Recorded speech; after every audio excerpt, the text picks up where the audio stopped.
Hello, this is Dylan Moore with iRead TV coming to you today. It is Friday, April 22nd, 2022, and today I have Washington State Representative Robert J. Sutherland here with me in studio.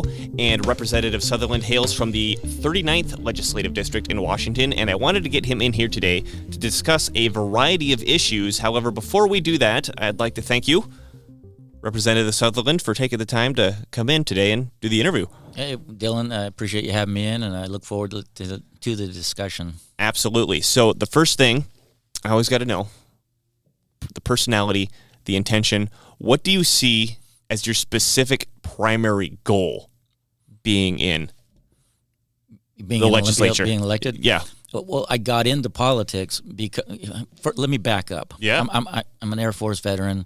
I went to Gonzaga, earned my degree in biochemistry. I developed cancer drugs, and researched DNA.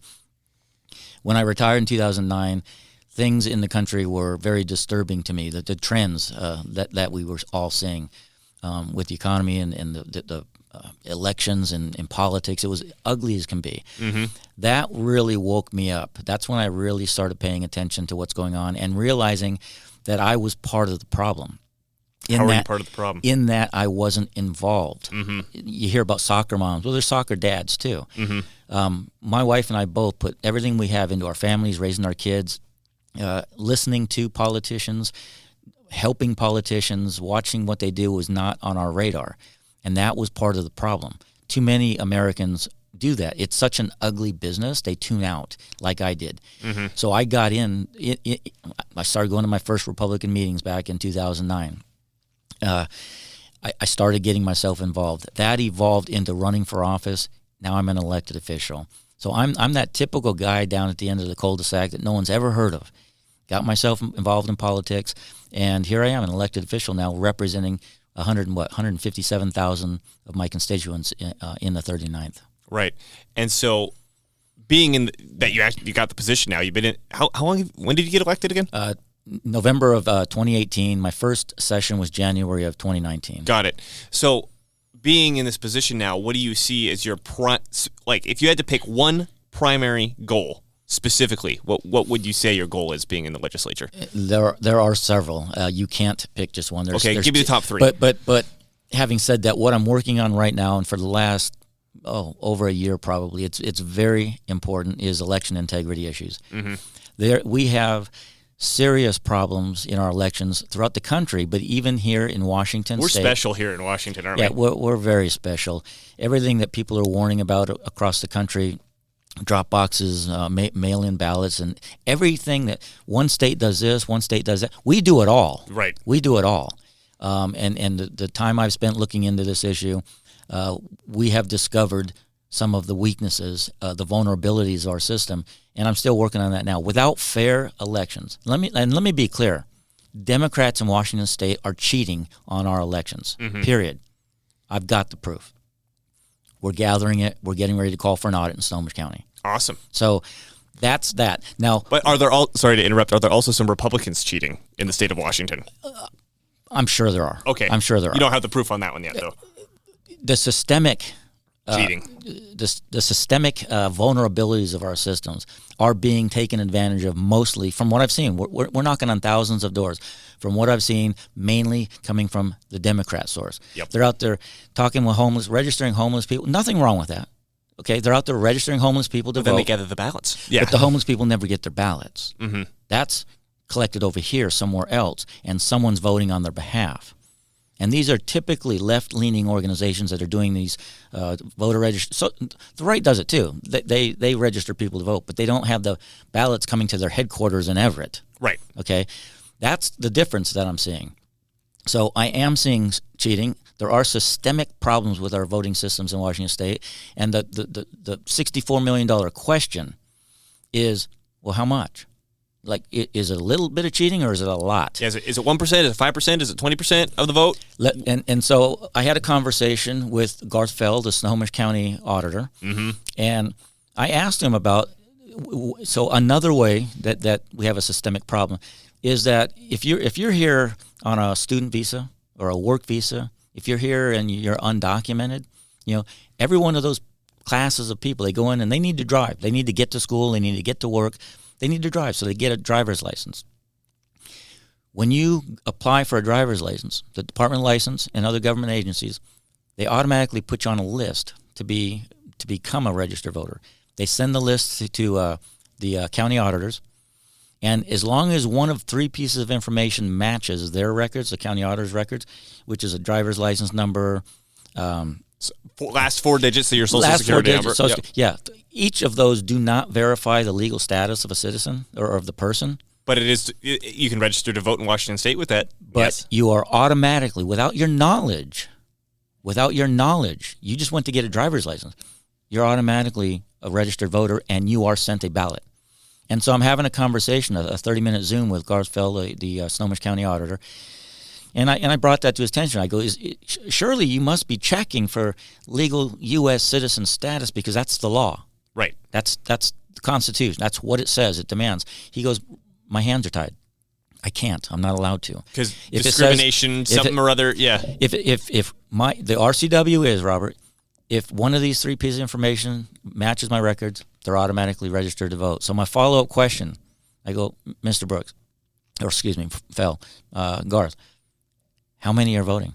How many non-legal U.S. citizens are voting in Washington or in Snohomish County? And he goes, not many. And I went, not many. How many's not many? Yeah. I go, how many?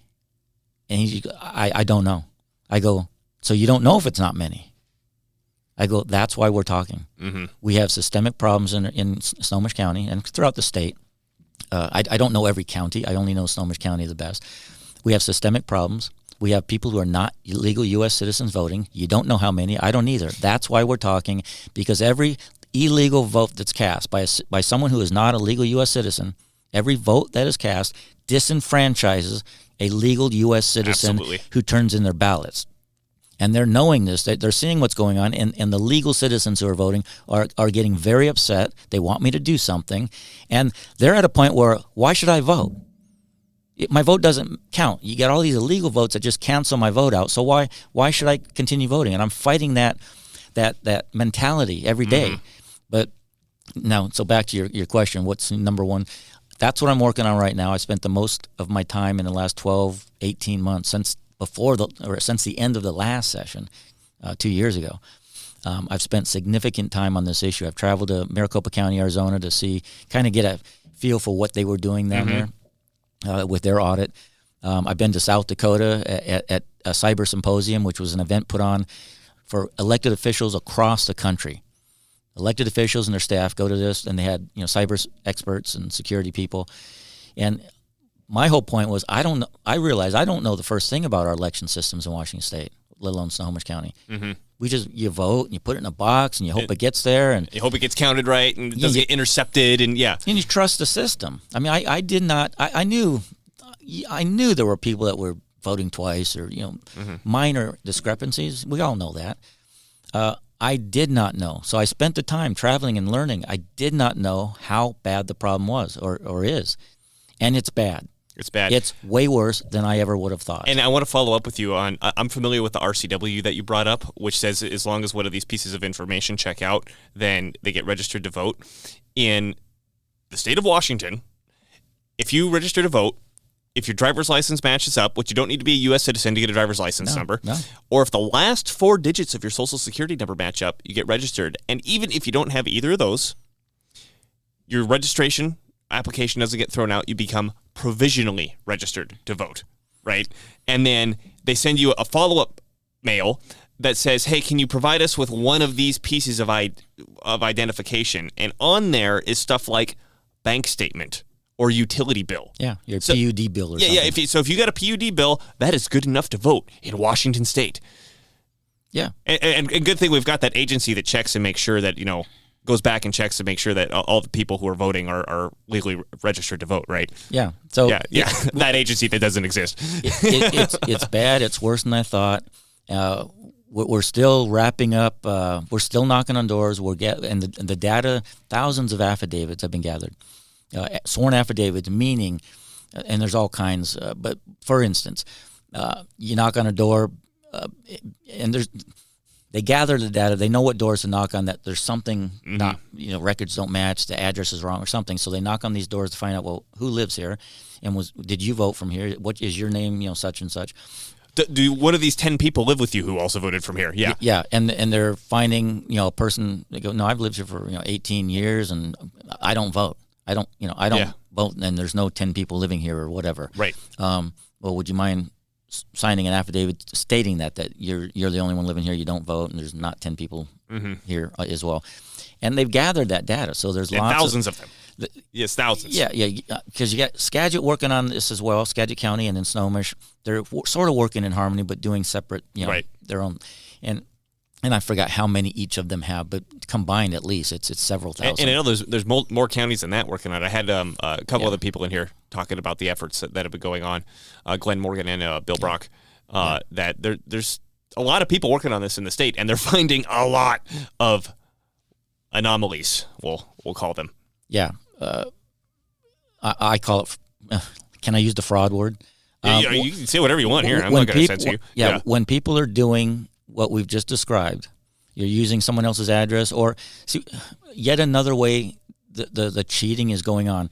You can look back in time at elections and see who votes and how often they vote. 1 out of 4 elections, 2 out of 4 elections, 3 out of 4, 4 out of 4. And you have all these registered voters who are not voting. Why aren't they voting?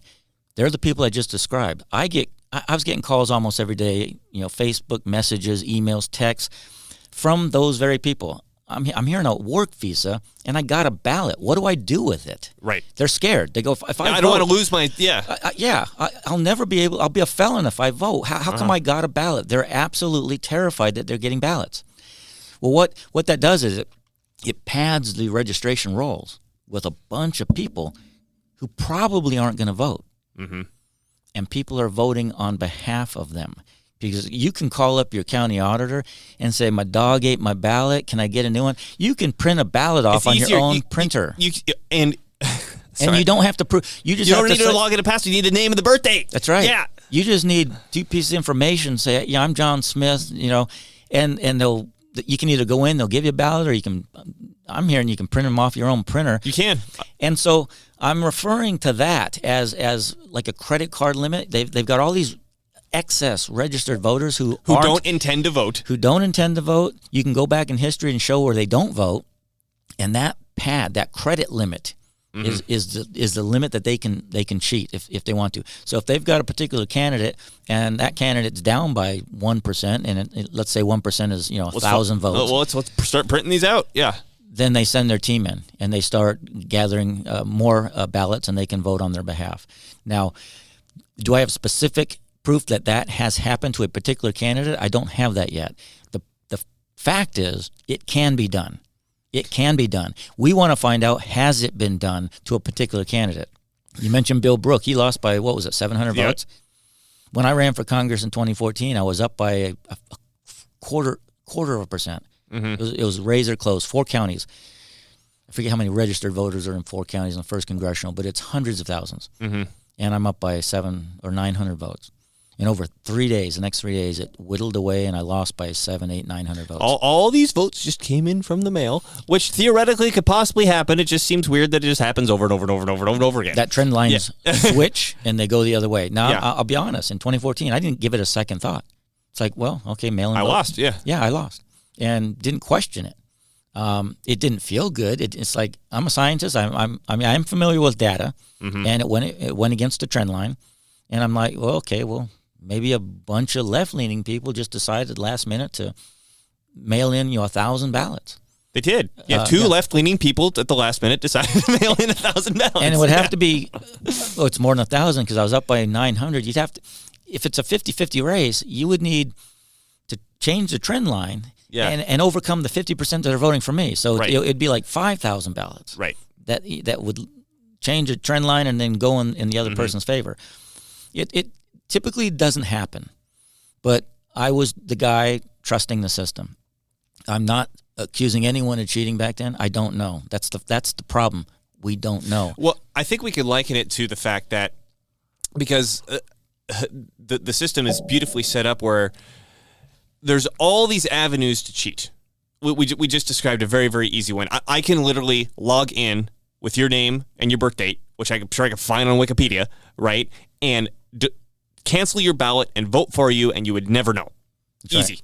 Right. Very, very easy. Because one of the other things that happens is they have a policy or what, it's a rule, a law, whatever. First ballot in is the one counted. Right. So I have a ballot on my desk at home right now, and the election ends on the 26th. I got it a week or two ago. Yeah. Here's what can happen. A person like me, that you're busy, it sits on the counter, you don't get it turned in the first day you get it. You sit on it for a while. Someone could go ahead and vote on my behalf. They know my name, they know my birthday, get a new ballot, vote, it gets in. I don't even know what happened. So I take my ballot, I fill it out a day or two before, and I turn it in a drop box, and I'm good to go. Even if I were to call up and verify, hey, did you get my ballot and did it count? It's going to show they got it. Yes and yes. That's right. And you have no idea whether the ballot they're saying they got and counted is your ballot. Absolutely. So that was the point I was making, is that you have the system that's so easy to cheat, like a sleeping monkey could do it, and there's no way to track it. So they say, well, where's your evidence? And it's like, well, you kind of develop the system so the evidence just destroys itself. You're hiding it from me because I can't check for legal citizenship status because you won't let me. Right. So you're hiding the evidence. Well, and then I like to liken it to, let's say there's a bank, and there's like a big hole on the outside of the bank leading inside the vault, and you're like, well, that's not good. And you go to the bank manager and you say, well, hey, there's this hole leading inside the vault. But we put up a screen over it. So what's your problem? What's your problem? And you're like, well, someone could get in. Well, did you see anybody go in? Well, no. But then you don't have any evidence that there's a problem. Well, there's a structural issue here, right? And it's not that I just agree with you. I don't understand how something so blatantly, stupidly obvious isn't seen. I mean, how could someone see this and not come to the conclusion that it's not intentional, right? I mean, there's, hey, we've designed a bad system, and there's, hey, we designed this on purpose. Yeah, right? This is systemic over decades, as it's turning out. 1996, I believe, Bill Clinton, motor voter. Yeah, you register to get a driver's license, and that starts the process. It used to be you would have to ask the person, by the way, would you like to register to vote? And, are you a legal citizen, and would you like to register? And they would answer, and you would fill it out accordingly. Now it's automatic. Then there was a box, and you just check the box. But now the box is automatically checked. The clerks are told, no, it's unless they say they don't want to vote. Right, and I'm sure everybody's reading the fine print when they sign up for their driver's license, right? They're just like, sign, whatever. No, I'm getting the calls, again, from people that are getting ballots, and they're just blown away. Why? I can't vote. It's illegal for me to vote. Why is the state sending, or the county, why are they sending me a ballot? What do I do with it? Do I have to turn it in? They're literally afraid. Mm-hmm. But when they get a ballot, they don't know what to do. And they're reaching out to me, asking me, what do I do? So that's how bad it is. Yeah. When you have a credit card limit of voter registrants on the voter rolls that are not legal U.S. citizens, and people are voting on their behalf, they're disenfranchising everyone else. And the thing is, we don't know the number, and we won't know the number until we can go in, take a look, do a forensic audit, a comprehensive audit, look at the signatures, look at the envelopes, the ballots, look at the electronics, the tabulation machines, the software used, the validation process, every step, the printers. Can we, if we look at the ballot, we can tell if the ballots were printed by the same printer, and they should be. Right. But wait, hold on. We let people print them off on their own home computers or home printers now, so that you can't check. So they've got it to where you can cheat 1,000 different ways, and it's like death from 1,000 cuts. It's not like one massive organization going in. Right. It's death by 1,000 cuts, and people are going in and taking advantage of the system, I believe. And by the affidavits we have, it is a problem, and we just want to take a look and see if there's ways we can tighten the system up, improve it, make it better, moving forward. Now, I'm an elected official. Is that a problem? That I find problems with our voting systems and our processes that we validate, we show the problem, we prove the problem. Clearly, you just want to discriminate against historically oppressed peoples. I mean, it's very obvious from. Yeah, I'm surprised you even have to ask. I mean, no, and there are people good-hearted people on the other side of the aisle that truly believe if you live here, you get to vote. You live here. Your kids are going to school. You're driving on the road. You're working. They should be allowed to vote. They're good-hearted people that think that that's a good thing. Yeah. And then there are those of us like myself who think the rule of law is a good thing. And if they're here on a work, student visa, or undocumented, why don't you become a U.S. citizen? Why don't you go through the process? It's a national security risk to say, hey, we're another country. If we export some people to the United States and let them vote, we can influence policy in another country. I mean, it's an absolute national security risk. And there is a reason why one side of the aisle continually wants to give away free stuff. Right. Right? Yeah. It's no secret. It's no secret. It's called bribing your base. Free college. No rent for a year or two, whatever it was during COVID. Free cell phones. On and on and on. The programs that go to left-leaning nonprofits, organizations. Was it President Biden, $450,000 if you've been separated from your kid, coming across the border. I don't know whatever happened about that, but yeah, he did say it. But yeah, that's nuts. It's insane. Yeah. But the whole point is to put it in the minds of people that are wanting to come here and become Americans. There's nothing wrong with that. Bring him in. But what of the two parties, which one really cares for you? Right. Well, the one that wants to give $500,000. Wow, I like that. Right. I come from an oppressed country. I want to come here, and I can just cross the border, and I'm well better than I'll ever be in my entire life at the where I came country, from. Yeah. So they create left-leaning voters, and well, now let's just register them to vote when they get a driver's license. Let's send them a ballot. They can't vote, but just send them a ballot. Mm-hmm. You see the entire system that has been baked.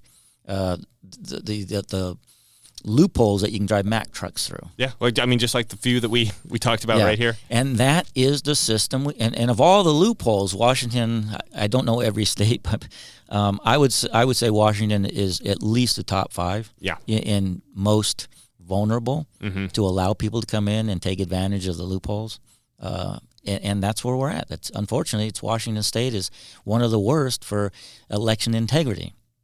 And so I did write 4 bills after doing all that work, run around. This was all on my own time, by the way. Probably the one that resonates the most with people is, and I can never remember my own bill numbers, but it's the bill that wipes the voter registration rolls clean. That's a great idea. Zero, yeah. like zero. And everyone has to re-register. You have to come back in and follow the steps that you follow to get an enhanced driver's license. So in Washington State, because it's such a lax system, the federal government says, yeah, you guys aren't going to be able to travel or fly with that driver's license. We don't know who you are. Yeah. And so they now you have to get an enhanced driver's license if you want to start flying and traveling and things. Well, the enhanced driver's license requires you to demonstrate you're a legal U.S. citizen. Bring your birth certificate in, or just it's very simple. Or a passport, It's simple, but you have to do that. My bill it wipes the voter rolls clean, and you have to come in and show. You have to follow the steps of an enhanced driver's license, which is good anyway. You're going to need to travel someday. You might as well do it, right? Mm-hmm. And those people are then put back on the voter registration rolls, and now you've pretty much eliminated all those credit loopholes. Card limit. Yes. Yeah. And of course, that's going to get me called racist and voter suppression. How did that bill go? Did it even make it out of committee? It never made it into committee. I mean, it sat on the chairman's desk in committee. They never gave it a hearing, and I didn't expect them to. But here's the good news: we are going to take the majority, in my opinion, come November. The Republicans are going to. The Democrats have so overstepped. The voters are flocking to us. Democrat voters are flocking to us. Mm-hmm. We're going to take the majority, and now those bills they're still sitting there.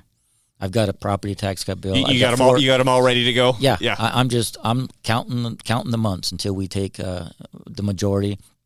By taking the majority, what that does, I'm sure you already know. Every committee, there's 30-something committees.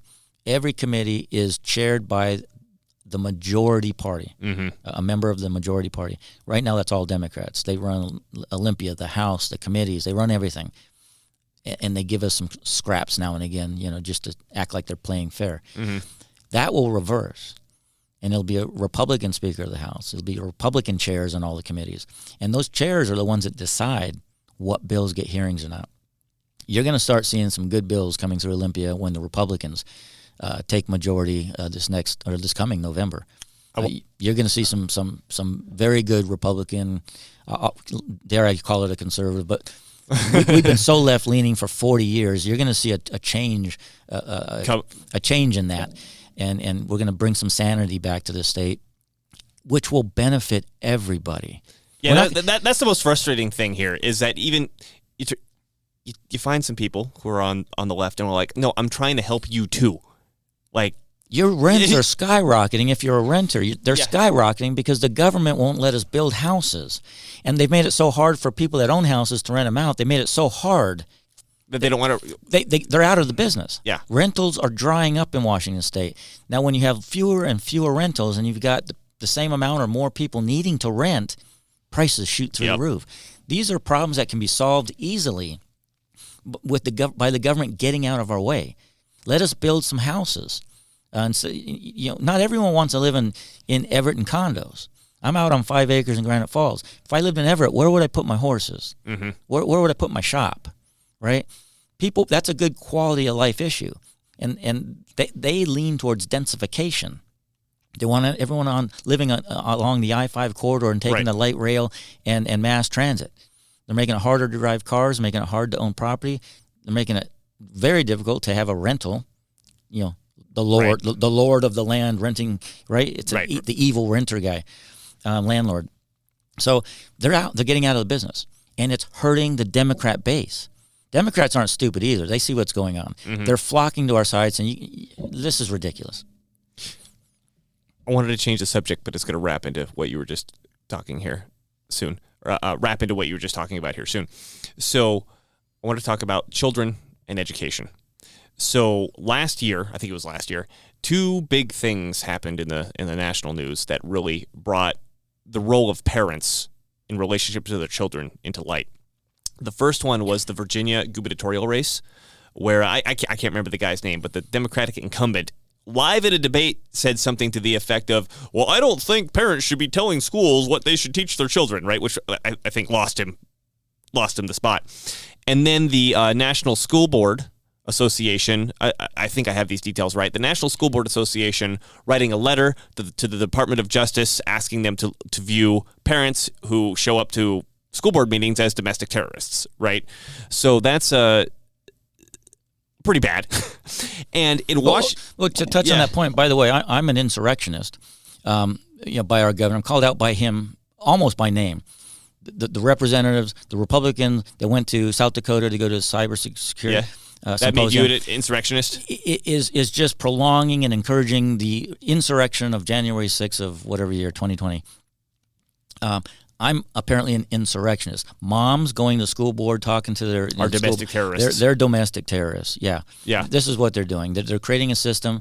We're not happy with it. We're following the law. We're peaceful. We're good, decent people. We don't like the direction of this country.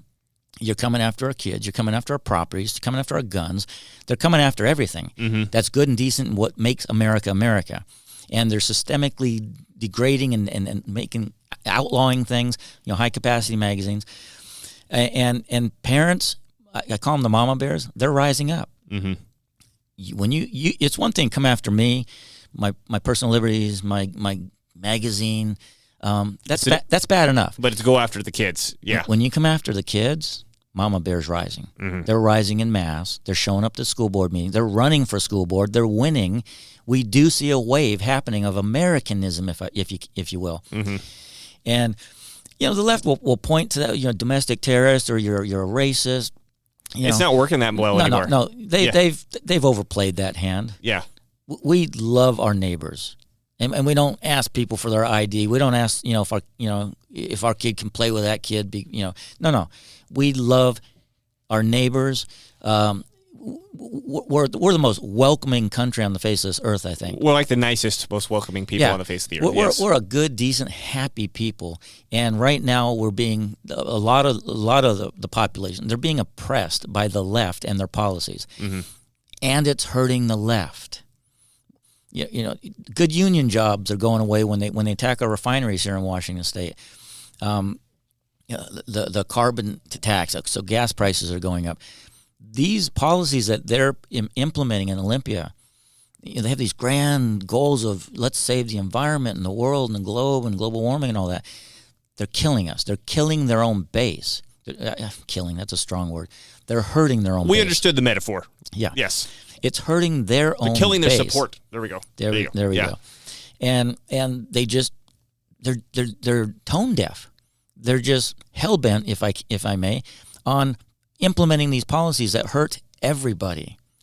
So speaking of the policies hurting everybody, so right now in Washington State, the state is seen as the primary stakeholder of the educational system, and the state is also seen as the primary stakeholder in a child's upbringing. Who do you believe is the primary stakeholder of a child's upbringing? Parents. It's a God-given response in the Bible, if I may. Yeah. Right? Is that still allowed in this country? Can I talk about the Bible? They're working on that. Be fruitful, populate the earth, raise. I can't tell you how many scriptures talk about raising your children in a good way and principles and values and things, and they will not stray from that teaching. Parents have the responsibility to raise their children, raise them in a proper way. Am I saying the state can't come in under extreme circumstances? No. Some parents aren't good parents; they're terrible parents. Mm-hmm. The foster system's pretty poor. Okay, there are times where it is good and necessary for the state to come in and help that child out. So don't misquote anything I'm saying by saying we shouldn't do any of that. But the parents, 99.9% of parents are good and decent, and they have the primary responsibility from God. From themselves, it's their responsibility. It's self-evident. Yes. It's self-evident to raise their children in a good and decent way. Mm-hmm.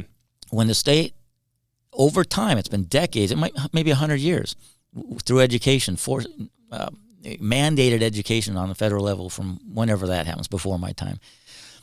Now they're getting more and more control of the content of the material that the kids are being taught, and parents aren't even allowed to see it half the time. Right. You have to make an appointment, they go in, and by then they've change everything, and you can sit over here. You can't take it home, you can't copy it, but you can take a look at it. So yeah, big thick book. You're supposed to find the paragraphs in there real quick because you only got like 15 minutes, and you're supposed to find everything. That's ridiculous. The parents should be well informed of what the curriculum is. If they don't like it, they should have a say and a voice in that. And they should be able to take their child and go to if that's not going to work, then go to another facility, another educational facility. The money should follow the child, so the Democrat base, the renters that they always are trying to help, and people that are less well off. Mm-hmm. Let the money follow the child, so that family can afford to get their kid into a private school. Better school, yeah. A better school. They're stuck in the inner city schools, and they're underperforming. They pretend to be the party of the poor and oppressed, but their policies are making their lives much worse. Our policies would help fix that. It wouldn't solve every problem, but it would help them lift them up, and it would get their kids, if nothing else, to get their kids into a better educational facility to give them a brighter future moving forward. I'm glad you brought that up, the policies here.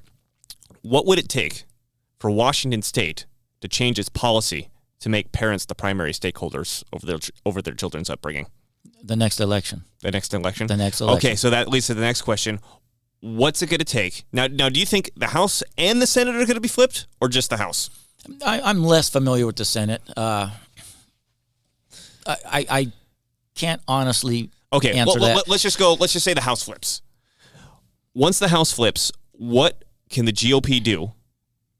The elected representatives, GOP in the House, controlling the House to make parents the primary stakeholders of the children's upbringing. Yeah, because there's a couple of scenarios. Do we take the House and Senate? Mm-hmm. But we're still going to have this governor. And some people are thinking, well, you can pass all the good legislation you want, and he's going to veto it. Here's the thing. What we've witnessed over the last 40 years, all the terrible legislation, well, that's gone. Mm-hmm. It won't continue moving forward. It won't make it up to him. That's a relief right there. That just insaneness, the bad policies coming out of Olympia will be halted. That's a drastic improvement over what we've seen in the last several decades. There are ways. What do they call it? Legislative initiatives, I think it is, where you have a citizens initiative. You get all the signatures. There can be an initiative sent to the legislature, the House, and voted on You can't veto that, Governor. So You can't veto it that. only has to pass the House, or it has to pass the House and the Senate? Oh, it's an excellent question. I'm not an attorney, and I haven't done this long, and I'm not a career politician. Okay, but I mean, you made a really fascinating point, which is that there is a way to, by collecting the signatures, send it up to the legislature, and that if the legislature passes it, and we don't know if this is both the House and the Senate, but the legislature passes it, the governor doesn't even get the chance to veto it. That's right. It just goes right past him. That's right. So there is the opportunity here, even if we have a Democratic governor, particularly if we control both sides of the houses, that we can get that legislation through. But it's going to take it's going to take some muscle. It's built into the system. Yeah. Washington's Constitution is pretty good. Yeah. The problem is we're not following it, and that's where we're running into all these problems. But it is designed where if you have a rogue Republican or Democrat governor who's just not doing his job or he's terrible, you can get around him. The legislature, through the people, the initiative process to the legislature, you can take care of the problem. You can handle it. It is tougher to get those signatures and do all that work. But when the people feel their governor's not representing them, like right now. What? He totally represents everybody. What are you talking about? Well, that's another topic. But, am I allowed to use the word dictator in this? Only if there's a K in there. How many years have we been under a state of emergency? How many years? 2.5. It's well north of 2 years. Yeah. The state of emergency. There is no emergency. Governor, end the power. End your power. You're not a dictator. You're a self-proclaimed dictator at this point, and you need to end the state of emergency and get us back on track to a constitutionally a republic here in Washington State. The system's not designed to be run by one person. Governor, you're acting like a dictator. The only way to get that title off you is to end the state of emergency. Let's get back to the rule of law. Absolutely. So how do we unite the GOP when we have so many Cheney-type rhinos fluttering around? How do you herd a flock of cats? How am I saying? I'm not saying that right. It's like herding a group of cats. What is a group of cats called? Whatever. Yeah. Anyway, I think people will get my point.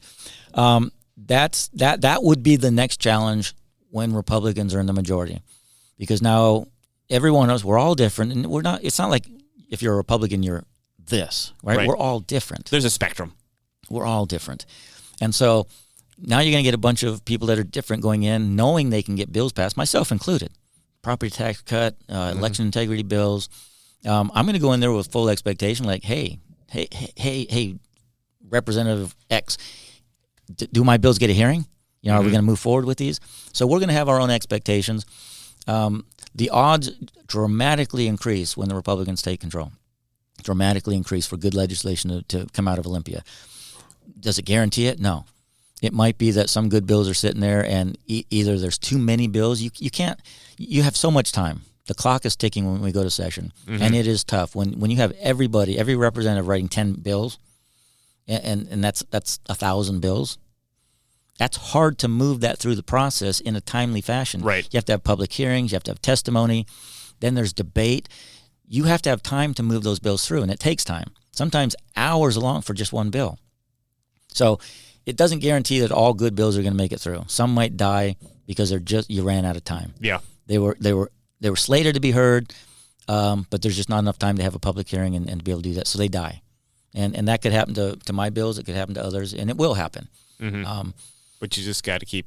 But I've got 4 election integrity bills, a property tax bill. That's 5 bills, and will I get all 5 passed through committee and the House floor in session 1 of a Republican majority?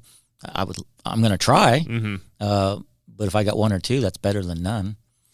So, are you okay talking about, or are you against talking about the? I'm just going to say it, the rhino that's going for your seat. Oh, yeah. Let's bring it up. Yeah. So let's talk about Sam Lowe, who's currently the one of the county councilmen of Snohomish County, who is running for your seat, and he was recently censured by his local LD in the Republican Party, not because he's going for your seat, but because he's openly endorsing a Democratic candidate At least, well, I only know about one. Maybe he's doing more. But he's endorsing the Democratic candidate for county prosecutor here in... Yeah, Jason Cummings. Yes, in Snohomish County. And I've heard this from the PCOs who have spoken to him. When he's asked why, his only response is, well, I know Jason. Yeah, he's a childhood friend. Because that's a great... It's hard to take. It's so stupid. It's stunning to hear a response like that. So anyway, I wanted to get your take on the whole situation of Sam Lowe going for your spot. Yeah, it's a sad situation. I'd so much rather spend my time, efforts, money, campaign money, going after the root problem that we see in Washington State, which is the bad legislation coming out of Olympia, mostly from the Democrat side. Mm-hmm. We fundamentally disagree on the direction of the state and the country. I'm a rule of law guy. I love our Constitution, the state one and the federal one. So I'd rather be spending my time doing those efforts, making the election system fair, lowering property taxes, things like that. But I have to stop now, or not stop, but it slows me down. Get distracted. I get distracted. I have so much time in a day, and now I have to spend some of it fighting a Republican. Now, Sam is I would consider him a friend of mine. I was certainly glad when he ran in the 5th County Council District and won against Hans Dunsheed, a Democrat. Mm-hmm. I was proud of him, the work. He works hard. He seems like a nice guy. And he took it. It went from a 4-1 majority, Democrats in Snohomish County, went to a 3-2. So what's not to love, right? Well, now with redistricting, they've changed the lines in the 39th, and he was drawn into the 39th district. He was in the 44th, I believe, and now he's in my district. And he thought, well, God, I'm so loved. People love me here in the 5th Council District. Maybe I have a shot at this. And this is what he told the PCOs. He goes, I'm not going after Robert. This is the 39th district now. Lake Stevens is now in it. That's my district. That's where I'm at. And I do well there. I have a lot of support. I think I can beat Robert. Well, why would you want to beat Robert if he's doing a good job? Right. Is the question that the PCOs were asking him when he was at the meeting. Did you target Rep. Sutherland? No. I just looked at the data. It's not personal. Mm-hmm. And so the question was asked, well, did you look at Rep. Eslick, Robert's seatmate? What's the data on that? Did you do better against her than Robert? Oh, yeah, because he could have ran. There's multiple. If it's all about data and his voter base, well, then look at both seats and see which one is better, right, for him. He didn't even look at the other one. So the PCO is like, well, it certainly looks like you're targeting him specifically. And they were very polite. The questions were pointed. I mean, did you target Rep. Sutherland? Mm-hmm. And his answer, of course, is no, but everything he's done demonstrates it is what he did. He's targeting me for whatever political reasons he has. You'll have to ask him. He doesn't answer that truthfully, in my opinion. He's welcome to come in here and have a conversation with me. Yeah. So he jumps in the race and he's challenging me. But in that meeting, when they were asking him these questions, I've never seen it. I've been contacted by cousins of his, relatives of his, that Robert, you don't know him like we know him, right? He's a different person off air when he's not out talking to a voter or work. He's a different person, and I didn't quite understand what they were meaning by that. Okay, it's a disgruntled relative. Okay, they had family problem, whatever. In that 39th meeting back in January, when the PCOs were asking him some tough questions, he was attacking the PCOs like as rude as.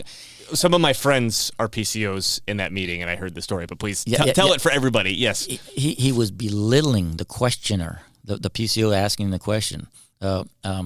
Your motives are impure. He just went on, and the other PCOs are like, whoa, Sam, can you just answer the question? Yeah, I'm trying to, and now he's completely frustrated.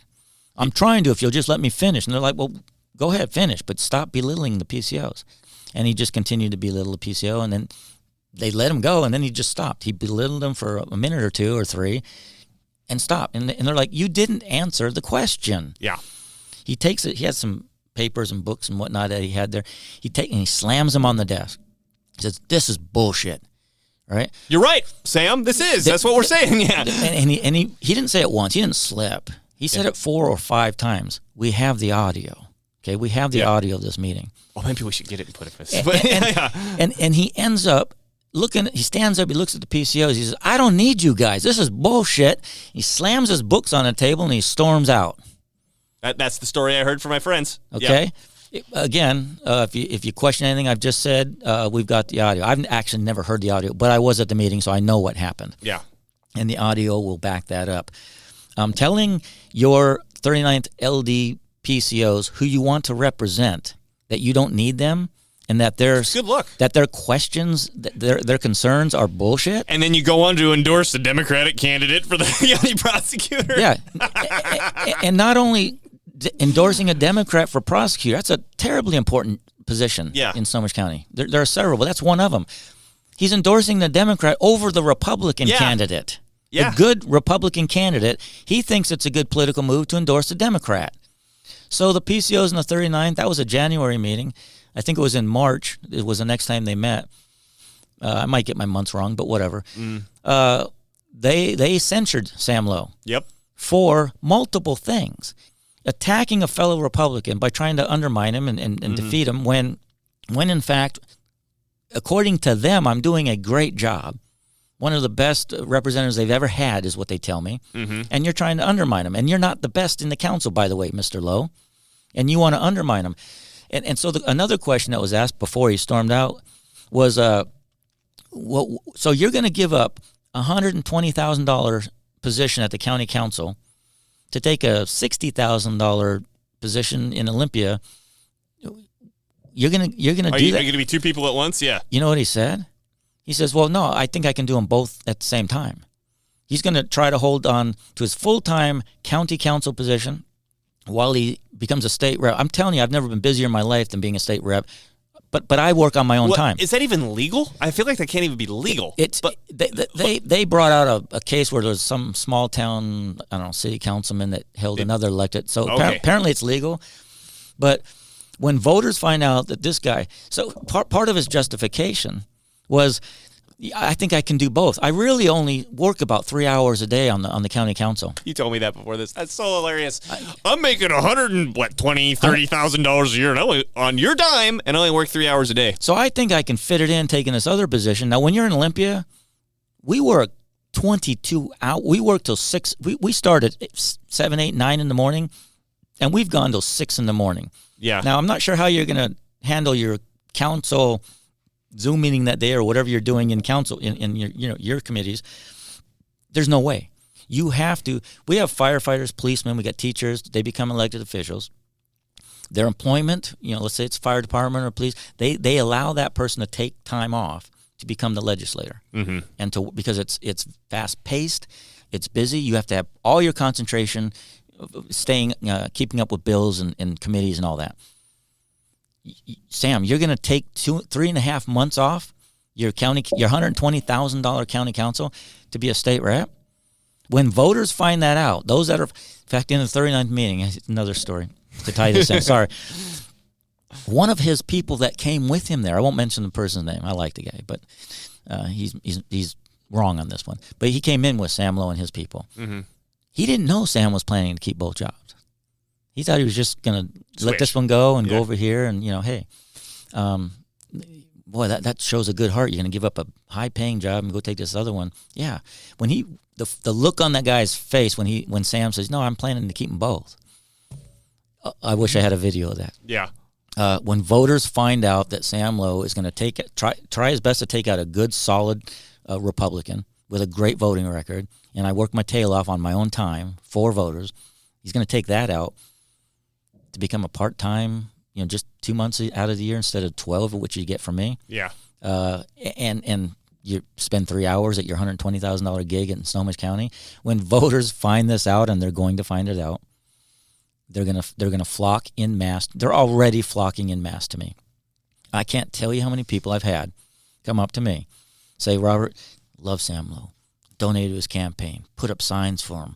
I went to rallies and I did all this stuff for him. Never again. What he's doing is absolutely absurd. We love you as our state rep. and now he's coming after you to take you out for no good reason. Oh, he cares about the voters? Okay, well, so do I. Okay, it's not like that's above. You get that issue and I don't. I can prove it with my voting record and my work ethics, what I've done over the last 4 years. Apparently, he doesn't work very hard at the county. He told the PCOs, it's on recording, he works about 3 hours a day. I don't think. I wonder if he's even exaggerating. Yeah, no, you wonder. You wonder. And I rounded up. Yes. Yeah, are you even putting in 3 hours? Yeah. When the voters who pay his salary and his health benefits and his vacation and all that, if you add it all up, I don't know, maybe it's $200,000. Yeah. When the voters find out we're paying you $200,000, Sam Lowe, to work 3 hours a day, no wonder things aren't going so well in Snohomish County. Look at our traffic problems. Look at our property taxes. Tweaker problems. Look at our schools, our kids in schools. No wonder. You're only putting in 3 hours a day? Really? When they find that out, and they will, because of his challenging me, it's coming out. Mm-hmm. People are asking, the PCOs, his voters, his base are asking, what are you doing? He's got no good answer. And they are flocking to me right now. Like I said, Sam Lowe, you're welcome to come onto the show and give all the good answers. I'm not exaggerating when I say I have never had this kind of support before. The voters, they loved us both, Sam and myself. He's ruined that for himself. Mm-hmm. He's put himself in such a jeopardy moving forward that I don't know if he gets out of this one. His voters, who like him and me, are now flocking to me. I've never had so much volunteer help. Some people coming to me saying, "You've got my vote." Sam Lowe, never again. I'll never donate to him. I'll never volunteer for him. He's gone.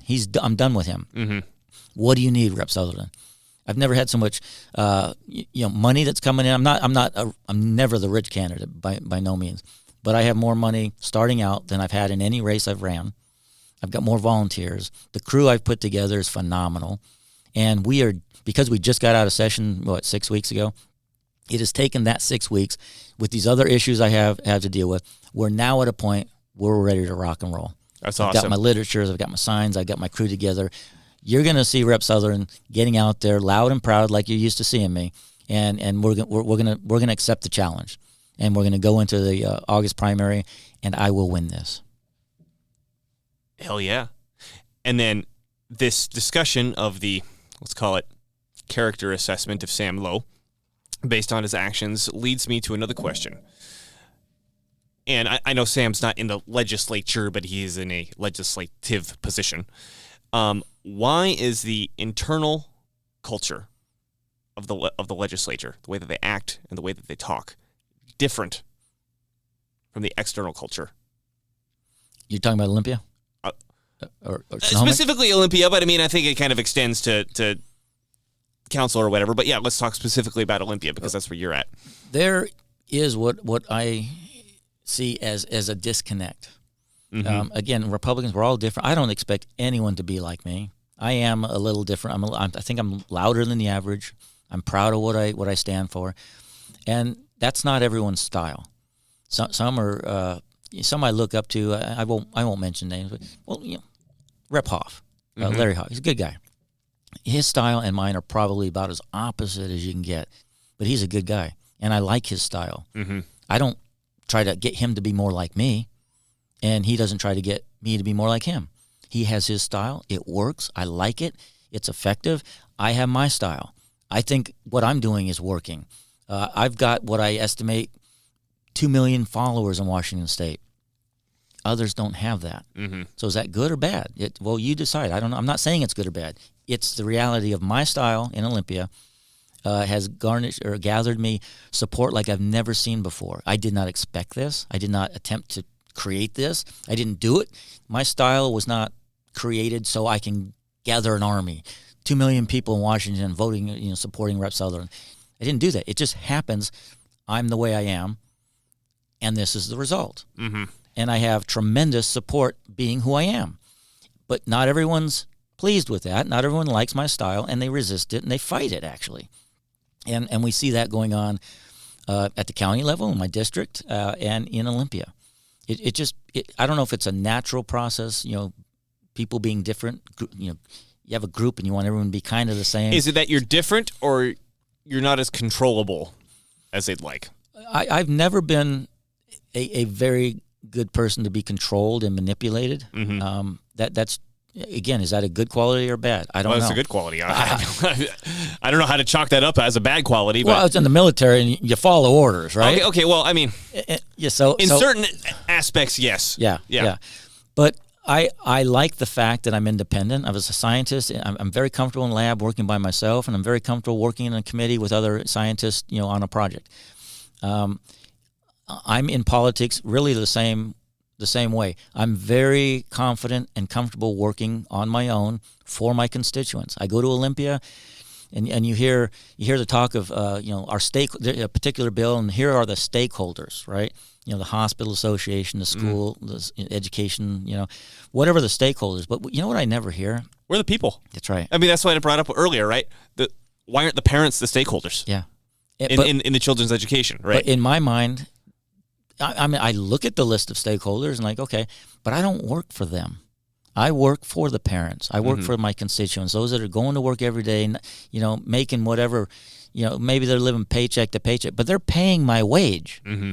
I work for them. They are my they're my only stakeholder. I will consider these other ones for sure. I don't want to do something that's going to hurt my school districts or the hospitals or grocery stores or the automakers. But they're secondary to the general populace that voted you in. I have what I call a filter. It's a very simple filter. So you can predict moving forward how I'm going to vote on any particular bill by knowing my filters. Is it constitutional? Is it legal? Is the bill legal? And does it help or hurt children? Mm-hmm. That's it. That's how I vote. If you're going to tax parents, increase their taxes, their gas tax, or property tax, that's taking money away from that family, raising that child. It's bad for the child. It's better for the child if those parents have more money in their pocket and the government doesn't take it. Mm-hmm. So I'm against that.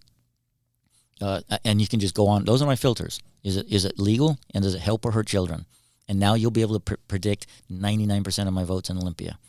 Now, that's me. Not everyone's like more people will spend. They'll prioritize different how they view bills and how they vote on them. I'm okay with that. I don't need you to be like me. How boring would the world be if everyone was just like me? We'd all be yelling from the rooftops how bad things are.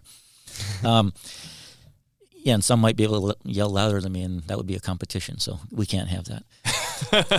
No, so we're different down there, and so people will look at bills and legislation differently, and they'll vote differently. My seatmate and I we vote differently a lot, and I'm perfectly confident and comfortable defending any vote I've ever taken. Mm-hmm. And frankly, some bills there is no good vote. It's a bad vote, yay or nay. Either way, you can be harmed because it's just a terrible bill, right? And there's no good vote. This is going to hurt children, but this is going to hurt children. But this will help children, but it's against the free market. It's against the rule of law. Yeah. So do you want to hurt the rule of law and Constitution or children? Which one? Take your pick. Terrible. Yeah. Sometimes there's bills like that. But now to your point, your question, why is there a disconnect? Why is a disconnect between the internal culture and the external culture? Yeah, there is what I'll call fairly significant internal peer pressure. We go down there, we meet. And is this as a party or is this as a legislature as a whole? Both. Okay. Each party has their caucus. We're all together on the House floor debating and voting on bills, but then in between, when we have another run list of bills, we break off and go into our respective caucuses. You have 57 Ds go into a room, 41 Rs go into a room.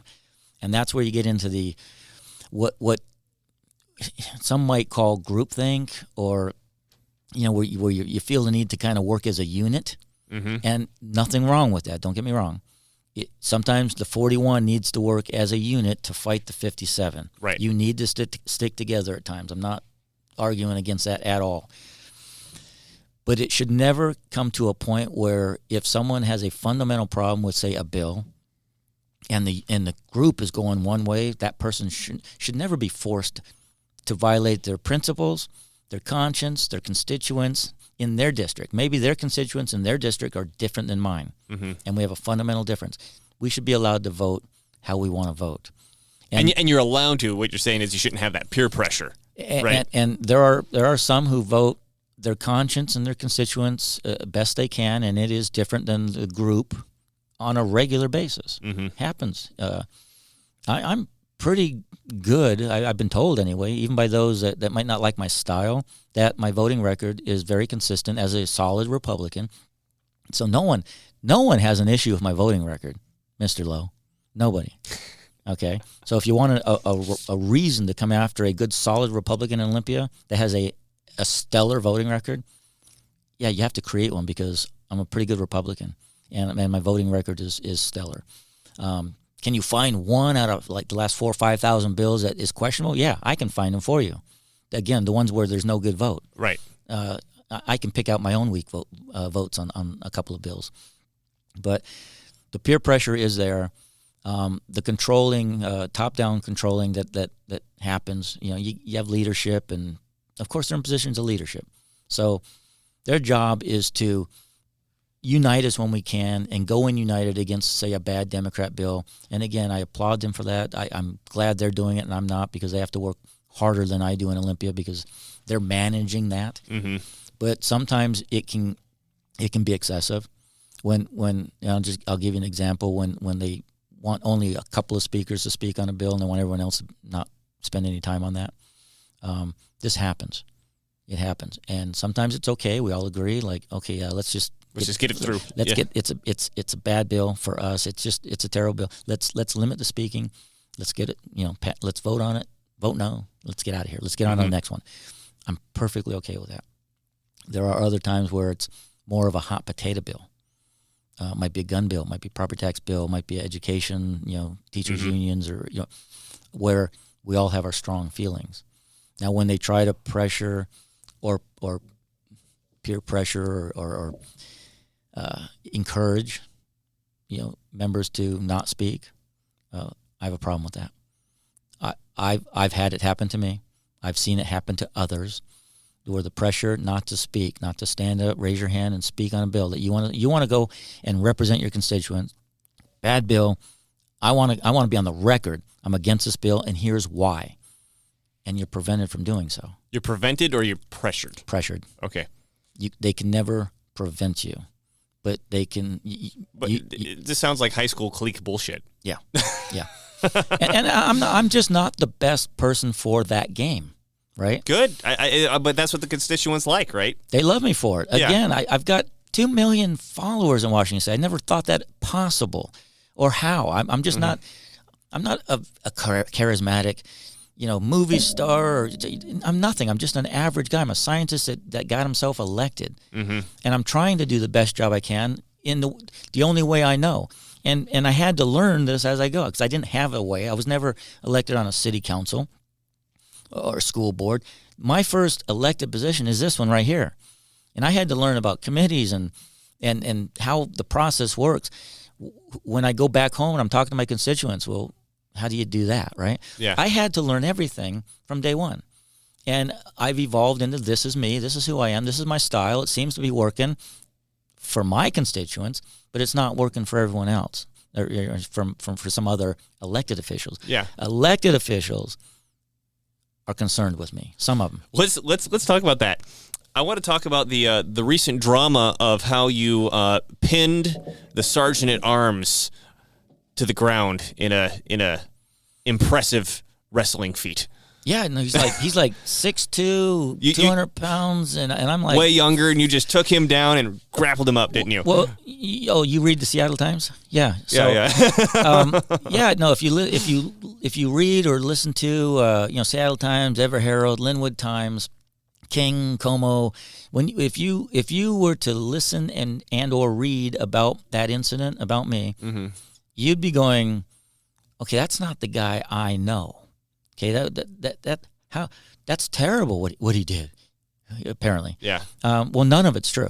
Like, none of it. Okay? It's so you pinned him a different way? There was, first of all, absolutely no physical contact. Well, but I was going to say... I know you're joking, but I just got to make that clear. Yeah, right. Can you tell the story, and then can you tell what actually happened? Yeah. So, COVID, last 2 years. I've been down to Olympia exactly twice in the last 2 years. Like, and for a day. So 2 days out of 2 years. Because everything was on Zoom? Yeah, they had shut it down. This is all illegal, by the way. Yeah. Right? The Constitution says we will meet in Olympia, the legislators, and we'll be in a legislative building. And, it's outlined in the Constitution. Well, they shut that down. It's like COVID. Let's fight. Let's burn the Constitution. Unless the dictator says so, right? So it was cool. Yeah. Yeah. So anyway, I've been down there so few days in the last 2 years. And we were getting towards the last days of this last session that we were just in. It ended March 10th. And so on March 4th, they were loosening a little bit the rules, the COVID rules, which then allowed me to go down there. But prior to March, I don't know, 3rd or 1st or something, you had to be vaccinated, tested, or boosted and tested, and then you got to show them your medical papers. Well, I'm not doing any of that. That's highly illegal on principle. We had members who have been vaccinated and boosted and had their papers. They're like, I'm not showing you my papers. Yeah. You can't ask me. That's illegal. This is America. We don't show our papers to do the people's work. I'm elected. I'm going in there. I'm going to do my job. But they wouldn't show theirs, so they were kicked out too. Mm-hmm. Okay, so I'm trying to set up the scenario. Rules change a little bit, and now you don't have to be vaccinated. We weren't allowed in our offices, but we were allowed. I was allowed in the caucus room in the Capitol building. Because we all know that COVID can get into offices, but it's allergic to caucus buildings. Oh, COVID. Right. Everyone knows that. COVID does not go in caucus rooms. Yeah, okay, I got it. They only go in our offices. Mm-hmm. I went down there on Friday, got down there, mid-afternoon, 3 o'clock, and card key works, which confused me because we were told, if you haven't been tested and all that, they're all off until you demonstrate that they should be turned on. I went down there, my card key was on. So I went into my office, said hi to the security guy, made a couple of trips back and forth to my laptops and monitors because I hadn't been there, so I had to set my office up real quick. We were in session. They were on the floor voting on bills, and I'm setting my office up. Then I'm notified, Rep. Sutherland, by a security personnel, very pleasant, very polite. Rep. Sutherland, you're not on the approved list to be in this building. And I'm like, oh, okay. I didn't know we had a list, but okay. And she goes, but you are allowed over here in the caucus room, over in the Capitol building. I'm like, okay, good enough. Perfect conversation, polite, respectful, the whole bit. I pack up and I head over to the caucus room, and we work till midnight that night, Friday night, 12:30, I think it was. I pack up, go to my Olympia apartment, get back the next morning because I have a 12 o'clock transportation committee, and I'm going back to the Columbia room, the caucus room, where I'm allowed to be. Mm-hmm. So get on campus, and I walk over there, and the doors are locked. Capitol building doors are locked. There's a rally going on, state police everywhere. They button the place up. I can't get in. So I go and just to be clear, this wasn't a COVID reason that it was locked up for this day. No, it was because it was a security reason because of the rally. Okay. Yeah. They decided to button the place up and have the state police out in force. Mm-hmm. It was a peaceful rally, but you never know. Sometimes the peaceful rallies are taken over by Antifa or whoever. So it's a good thing they're there. They're friends of mine. I talk to them. But they're out in force, and I can't get in the building. So I went back across the parking lot to my office building, where I'm not allowed to be. And I knock on the door, and I talk to the security guy, asking him if he's got a key to let me in. And he said he didn't. And I go, well, do you think you can call someone? And he goes, let me make a few phone calls. We'll get someone out here, and we'll get you in. Okay, so I'm waiting for the phone calls and for someone to show up or whatever, and I hear behind me someone yelling at me, Rep. Sutherland, you're not supposed to be here. You know that. You're not vaccinated. You're not supposed to be here. And I turn around, and it's some guy in street clothes, just got out of his car, and he's walking towards me, and he continues on that way. So and you don't recognize him. You have no idea who this guy is. I have no idea who this guy is. Yeah, absolutely zero. The only thing I understood, from a security threats, analysis, was that the guy knew my name and he knew my title. Mm-hmm. Okay, so it's not some crazy lunatic yelling at me, knowing I'm a legislator and he's going to, harm me or something. Mm-hmm. So the threat level was less than a stranger lunatic, but it was still elevated. Mm-hmm. I'm just looking at the guy going, what's he yelling at me for, and why he's coming right at me, yelling at me. So that started the situation. So now he's fairly close in my face, having a heated conversation, an uncomfortable conversation, we'll say. Mm-hmm. And he's, again, reiterating, you're not supposed to be here. You need to leave. You haven't been vaccinated. You know that. You know the rules. You need to leave. And I'm like, for the first words uttered out of my mouth that I recall. Excuse me, who are you? Yeah. Who are you ordering me around? I'm in session right now. I've got work to do, the people's work. You're impeding an elected representative and you're telling in me session. I can't do that when I know for a fact I can. Yeah. I know the rules. And he says, I'm the sergeant at arms. I go, well, good to meet you, Sergeant. Can you open the door for me? I've got the people's work to do. I'm not leaving. I'm supposed to be here. I'm allowed to be here. Can you open the door? And he continued on. He was just wrong. Mm-hmm. He felt he was following the rules and that I wasn't allowed to be there. Yet I know I was following the rules, all the rules. The house, they changed a lot. They are confusing, but I knew because I was there the day before exactly what those rules were that day. Right. I knew what they were because they taught me them the day before. And he was mistaken. I guess he didn't get the memo. I don't know. And so we had a rather uncomfortable discussion. And during that, when I wasn't following his orders to leave, he takes a step at me in a very threatening manner. That's assault. By the RCW definition, there's assault and battery, or assault and battery, right? Threatening physical harm in an intimidating manner is assault. Mm-hmm. So the sergeant at arms took a step at me. He assaulted me, if you will. And I looked at him, and I let, I'm not going to say it on the air, but I let an expletive go. Mm-hmm. Because now you've got my, if you didn't have my attention before, you've got it now because you're about to... You're about to harm me. You're entering my bubble. Yeah, you're about to harm me. Yes. And I'm not okay with that. And so I let an expletive fly, as did he. He was, prior to that, he was cussing at me, threatening me through intimidation, telling me I've got to leave. Probably 2 or 3 minutes of this abuse before I did what I did. And that was basically the end of that conversation. Turns out the state police have a key to let me in. All you had to do, Sergeant, was tell me that.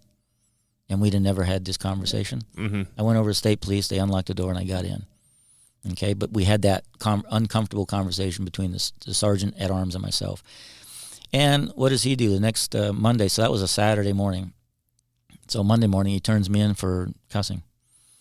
I guess that's a code of conduct. It's a respectful workplace thing, right? Mm-hmm. Now, we were both cussing. But he cussed first. And he cussed first, and he assaulted me, and he was telling me to do illegal things. So I'm not making an excuse for using an expletive, but I'm saying to an average person, it was probably a reasonable response. Well, and is it a code of ethics thing if it is that reasonable response? I mean, for example, you wouldn't be allowed to, say, punch somebody. Right. But if they punched you first and they were going to keep punching you and you had to punch them to stop them, that wouldn't be a violation. Let me reiterate this point of an assault. If I were to do what he did to a police officer, if I were to do the same action to a police officer who had pulled me over or was questioning me or something, that wouldn't end well. No. For me, it would not end well. That was a threatening move at an officer. Mm-hmm. That's assault. And he or she has every right to defend themselves, and they will. They're trained for that. Right. I had every legal reason or excuse, if you will, not excuse, but to defend myself. That one move, I could have defended myself, and I would have been legally justified to do so, and I chose not to do it. I just stood there, and I was ready to take the abuse. I thought he was going to throw me to the ground, arrest me, whatever, and I was willing to take that. I did have a weapon. I was not going to pull it. Even though because, I don't know, once I knew he's a sergeant at arms, you are part of the system, and if I have to take that, I'll take it. Mm-hmm. This, in my book, does not rise to the level of me needing to defend myself with potential lethal force. Right. And so I never even considered that. But I did hold my ground, and that set him off. He instead of someone's not immediately following my orders. Yeah. He not only he failed to de-escalate. Now he ramped it up when he first got out of his car. He's yelling at me from the moment I turned around. And he's not in uniform, so you don't even know who he is. That's right. Yeah, I had no idea. He had no idea who this guy was, but he was acting unprofessionally. He was acting in a threatening manner. He was yelling at me and ordering me to do. And his orders were illegal. You can't order me off campus when the rules allow me to be there, and I'm in session. And by the way, this conversation is making me late to vote on the House bills. I mean, not that I know the law or the Constitution off the top of my head on this point, but isn't that like interfering with an elected representative doing his job? Yeah. Sort of. Maybe one of your listeners can look up the RCW, because I've been a little busy, but Yeah. I'm sure there's an RCW for that. Yeah. I can make the story a little bit more interesting, I guess. Okay, so I let an expletive out, sorry. I went through, what was it, a retraining of workplace sensitivity training something or other, yeah. And I thought, I'll do it. That's fine. That's fine. It's good to have refresher courses anyway. Last time I did it was 4 years ago. Yeah, let's do that. And I did that. In the report, complete fabrication of the events. Complete upside down, flip it around. Let's look at the evidence and conclude the opposite. That's the House report. By the way, the person writing the report, the chief clerk, he's a defendant in a lawsuit of mine. I'm suing him from November of 21. Oh, so he has a personal some might chip in the game. Some might say he's a little biased. I'm suing you. You're going to be deposed later this month or next month on that lawsuit, which had to do with locking us representatives out. Mm-hmm. There's 4 or 5 defendants in that lawsuit. The ERC, the Executive Rules Committee members, the Democrats who voted to lock us out, mm-hmm. and the chief clerk for implementing it. Those are the 5 defendants, 4 or 5 defendants in that lawsuit. And so the chief clerk gets to write this report on me. He gets to, do an investigation through HR and look at the evidence. And then just write whatever he wants. And that's right. Yep. And the truth will come out. I just appealed that. I turned it in last night, I think it was. And I tear apart the lies, the fabrications of what took place, because I now have the video of I'm out of the screenshot, so you don't ever see me until I walk away. Mm-hmm. But he walks through the screen as he's yelling at me and ordering me through his arm motion. He's ordering me, you need to leave. That was all denied in the report, saying that my testimony was not corroborated by the video. By the way, they had a photographer there. They were taking pictures. So he shows up with a photographer, taking pictures, and he's ordering me off. Some think I was set up. Mm-hmm. Some people think they were attempting to provoke me into something. Well, and then it sounds like that's not me, but some people think that. Right. Well, I mean, let's just look at the evidence. So we talked about so the report comes out exactly opposite of what happened. And then the report was essentially Sergeant Arn comes out very, very courteous and respectful, and then you start swearing at him. That's the report, right? Literally, the report says this. It's a 6 or 7 page report, and they say it in the most convoluted, twisted. You got to read it like, okay, what? Yeah. They do that on purpose. But I took the time necessary to put it back together and mm-hmm. to make their points. So here's their point. Rep. Sutherland needs help getting in the building. The security guard calls for help. The sergeant at arms shows up. Didn't know it was him, but he shows up to help. The report says he approached Rep. Sutherland and said, how can I help you? And I looked at him and said, fuck, I don't know what I can say. You can say what I'm not going to censor you off this. Yeah. Yeah. Apparently, when my help that I requested shows up, apparently I say, F you, mm-hmm. Sergeant. Now, I didn't know he was a sergeant. And apparently, I guess when I'm asking for help and I get it, I'm mad at people. Mm-hmm. That's the report. They reject my written testimony that says as soon as he got there, he was yelling at me, ordering me off the campus. They're like, that's the evidence does not corroborate that. Mm-hmm. Well, I got the video 2 days ago. It corroborates my version. It's clear. I turned in the appeal, and I tear apart the rationale in the report. I show it's lying, it's fabricated, it's not true, and here's the photographic evidence and here's the video evidence. They won't give me the eyewitness testimony evidence. They won't do it. Because I believe they're telling the truth, and that's going to exonerate me. Right. They won't give it to me. Okay? Someone's lying. The witnesses or the chief clerk? The defendant? The guy who has a bone to pick from you from a previous... Someone's lying. And I don't know who it is, the witness or the chief clerk. Mm-hmm. And they won't let me look at... You can cross out the name. I don't care. It doesn't matter to me who the witness is, but what was the question asked and what was the answer? That's all I want. Mm-hmm. To see if that's a truthful statement or not. But all the testimony they have from any witnesses, the 2 security people I talked to, the state police, it all corroborates my story. I'm there, I'm in a good mood, and I'm just waiting to be let in. Well, and then on top of this, you mentioned this at the beginning, you were following the rules. Completely. Yeah. Yeah. It was a sergeant at arms, whether it was set up or he just didn't know what the rule, whatever the case is, he was the one who was confused about what the actual rules were. Apparently. He's either confused. Now, this is his job to know he's security. You kind of need to know the rules, even though they were ever-changing and they were confusing. So maybe he was confused. Maybe he didn't get the current memo on who's allowed in the caucus room that particular week, because the rules changed again, I think it was March 1st. And so here it was the 5th. Well, actually, I was there on the 4th, but didn't have any interaction with him. On Saturday morning is when I had an interaction with him.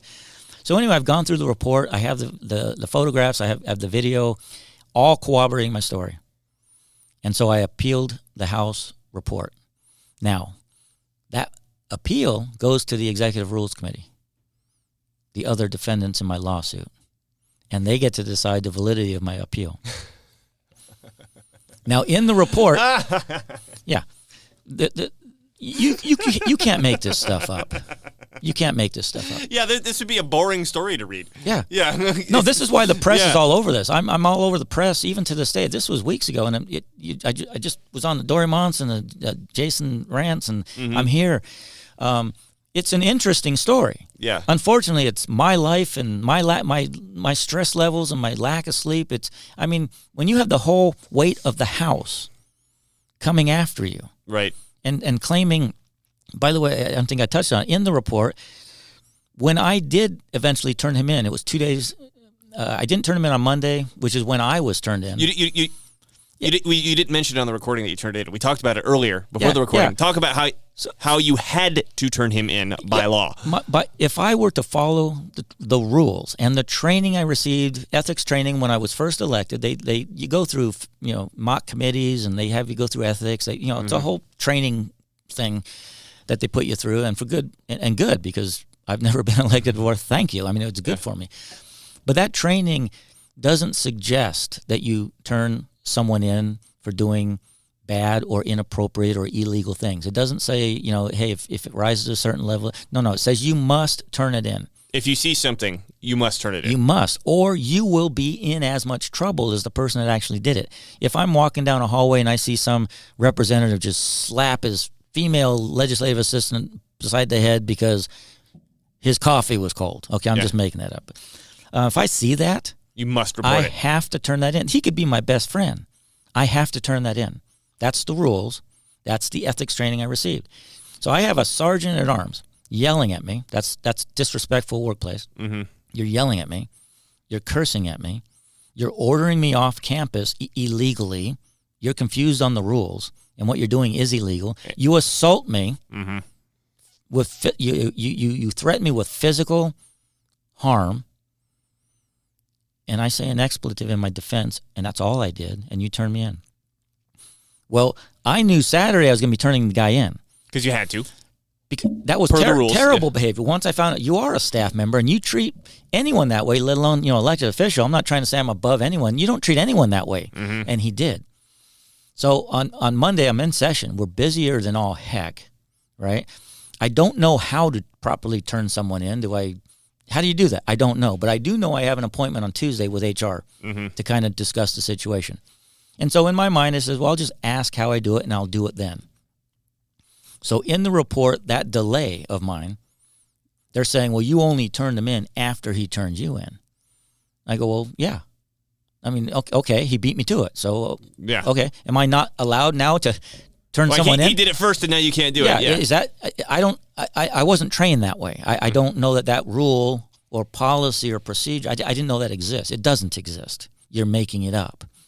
But they're in the report. They're claiming by me turning him in on Tuesday was retaliatory in nature, and that's an ethics violation. Can you spell ethics? That's an ethics violation. Okay, this is another rule, ethics, that they have down in Olympia, internal. And so now there's another investigation. So they had the one on the code of conduct. Now they're performing another investigation as we speak on a potential ethics violation because I turned him in. Wait, there's more. Okay, so my appeal is going to the ERC. They're defendants in my lawsuit. I'm under an ethics investigation for doing my job and following procedure and reporting bad behavior. Mm-hmm. But then when I get on the air like this, or Como, King, whoever, and because they're all interested in the story, so when I tell my version of events in the report, because in the report they're saying by my going on the air in media and explaining what happened, now that's that's using my privilege in an illegal manner. To belittle somebody. By berating or belittling a poor staff member. Never mind, the guy's twice my size, about ready to take my head off Saturday. Mm-hmm. But I'm abusing staff, apparently, by telling the story. So that's, in their mind, that's an RCW violation. Now, I don't know, are you going to charge me with a crime? But this is what they're doing to me. Mm-hmm. They're piling on. Think about all I was doing was going to my committee. Saturday noon transportation committee. I just need to get in that door. And you were following the rules. Following the rules. And now I've got a code of conduct and ethics and a possible RCW according to them. And everyone that's going to decide that are defendants in my case. It doesn't get any more banana republic than this. So so in my appeal, I requested. Isn't there a conflict of interest? Well, here's the thing. Thing that you could throw out here? Here's the thing. So I mentioned I went through that retraining, code of workplace, respectful workplace retraining. And in that, you try to stay awake and, you're like, yeah, that's a good point. Yeah, I already knew that. Yeah. Mm-hmm. And then this one slide, and then he goes on the next one. I went, something caught my eye. And it's the house attorney that's doing the retraining. And I go, hey, can you go back to that last slide? It says, and it talks about taking these investigations out of the House hands and putting them into an independent outside agency, an investigative agency. Ooh. And I went, oh. So I read this slide very closely and carefully. And again, it's a House attorney doing the training. And I looked at him and I go, if ever a case was warranted to be taken out of the House's hands, don't you think mine is? Because everyone deciding my fate is a defendant in my lawsuit. Like everybody. Mm-hmm. And he's the House attorney. Whoa. He's not my attorney. Right.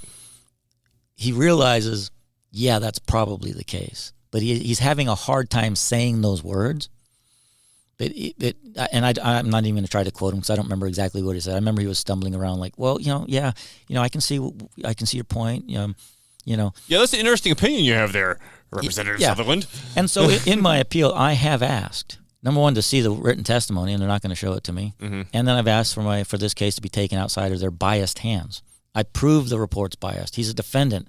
I show the contradictory statements he's making in there. They draw this picture, but over here you say something completely different. And now that I have the photographs, two of them, how many did they take? They probably took 100. Mm-hmm. But I have two of them, and I've got the video showing the sergeant at arms initiating. Being aggressive. Yeah. Being aggressive, ordering me off. I've got that. The ERC gets to decide whether or not to grant my motion, if you will, to have an outside, unbiased agency look into this matter. So that's where we stand right now. I turned that in last night. Wait, so is this the law that the ERC gets to decide whether or not it's biased or not? Or is this just internal rules? Like what? No, this is nothing to do with the law. Okay. This is House ethics rules. So you got code of conduct between staff. You've got ethics, which could be, anything. You're taking money to vote a certain way. I mean, that's illegal and an ethics thing. So they have different levels. The code of conduct is probably the least. The lowest level. You said an expletive, and shame on you. And I generally don't talk that way. So. Yeah, but this was a situation that prompted me to. I'm not a perfect human being, but again, I think it was a reasoned response compared to what I could have done legally. Mm-hmm. Very reasoned. Just me saying a word, you should be glad that's all I did, because I was threatened, and the guy's bigger, younger, stronger. I was in danger. Okay, so then there's the code of conduct, there's the ethics, and then there's the RCWs, the law. It talked about the RCW 42, 52, 070.